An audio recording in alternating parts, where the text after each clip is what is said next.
This is Andi for Boxing Social, and I'm delighted now to be joined by trainer Joe Gallagher. Joe, how are you? Yeah, not too bad. How are you, mate? It's good to hear. Yeah, I'm all good, thanks. Obviously, we're down here today. Finally, Liam's fight's been announced against Sam Eggington. Just talk to me about why you guys have decided to take Sam on in Liam's first fight under Matchroom. I don't think it was a case of decided to take on. It was an opponent that was put forward. Sam's got an awful lot to prove in this fight. Liam has as well. It's a new signing now. He's with Eddie Hearn, who wants to impress, and I think it's a good fight. I think it's a good fight. Been in the gym loads of times and supervised the sparring between the two of them. They've been very good spars. He was helping us out for the Munguia fight. So we know what Sam's got to come with, and it's got to be a fan-friendly fight. Have you seen a new fire and a new desire in Liam since he joined up with Matchroom? Yeah, he has, and it's funny that he keeps saying he feels like he's turned pro again, and that's what he is. He's in the gym, he's excited. His first fight for Matchroom, he's back on Sky, he's fighting in Liverpool, and he's up against the kids that he knows has got to come to fight as well. So yeah, Liam wants to go in there and show Barry and Eddie that they made the right decision in signing him, and remind everyone that he is the #1 light middleweight in the country. Liam's shown that he's a world level fighter. He's been in with two of the best fighters in the world, especially Canelo, who's pound for pound considered to be the best. Was it difficult to take on someone like Sam? No disrespect to Sam, but in regards to people might look at it and think maybe Liam could have had a tougher fight, more of a challenge towards a European or a world level? Yeah, I think them options were looked at between him and his management team. Personally, I would have had Safira, who Kell Brook fought last. I think that'd be a good statement fight for Liam Smith, and maybe that could be the next one. But like you say, it's his first fight. You've got to remember, Sam Eggington, for such a young kid, has achieved an awful lot. And Sam, if you go through his record, has had some really good wins. He's beat Denton Fussell, Frankie Gavin, Singleton, Paulie Malignaggia, and he just didn't beat him. He stopped him.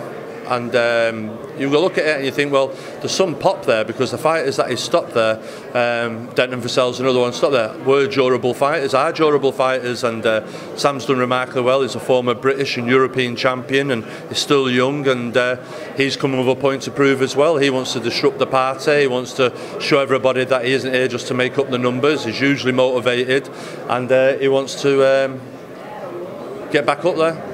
Liam signed a 3-fight deal with Matchroom. What is the plans, and what have you guys talked about in terms of, provided everything goes well against Sam Eggington, getting back into a world title fight? Yeah, no, Liam today there, that's the plan. He wants another shot at Jaime Munguia. If he decides to vacate, he wants to fight for that belt. He wants the Jared Hurd fights. They're the fights Liam wants to be involved in. If they're not available at the time, then listen, I'd love Liam to pick up the European title, win this, win the European title just to add to the collection. That's a belt that he hasn't won, and then go again. Or like I said to you, like I said earlier, fight Safira, who fought Kell Brook last. So they're the type of fights, if we can't get the big fights, but just marking time, ticking over, and something to gain from. It talks about the rest of the card as well. David Price, Tasha Jonas, and one of your other fighters. Anthony Fowler, Scott Fitzgerald, from all what I've seen, will be a bit of a war, and obviously Joe Hughes and Robbie Davis Jr. will be fighting for the British lightweight, super lightweight title, and the European super lightweight title. What are your thoughts on the rest of the card? No, it's a good card, always is in Liverpool. That's why I'm pleased to hear Eddie say he likes to come to Liverpool more often now this year. They always come out in force and they always support their own, and they have got some really good talent. And like you see on the undercard, Craig Glover's doing really well. Kid that's just turned pro, I know him as well. He's been an outstanding amateur. Most probably stayed amateur a little bit too long, but I think he's got to make a big impression quite quickly as well. Natasha's back, Pricer, and like you say, the main events there, Fowler Fitzgerald, that's a real mouth-watering fight. Fitzgerald wants revenge, Fowler wants to prove a point, and then move on for titles. Yeah, it's a really good fight, really good show. Talks about the rest of your stable. We had it announced the other day that Crolla Lomachenko will be ordered for their purse bids. What is the situation there? No, I think the WBA have called for purse bids, and that's February the 4th, so we'll sit tight and see what happens, who wins the purse bid, and decide whether we're going to America or the Manchester Arena again. How excited is Anthony for that fight, to test himself against another one who is widely considered as pound for pound one of the best fighters in the world? Yeah, of course. I think that's what fighters turn professional for, to test themselves against the best in the world, and it's no shame in trying. At least they can rest easy knowing that where the level was, Anthony is willing to go again. It isn't that he's just been given this opportunity. He's earned it since the loss to Linares. He's beat Ricky Burns, a 3-time world champion at 3 different weights. Then he's beat his man the final eliminator against Dow Jordan. So he's earned his opportunity. Now he's going against Lomachenko, and it's an opportunity for him to test himself against the best in the world. And I know Lomachenko's a huge favourite, and I get slated for saying that, but anything in boxing can happen.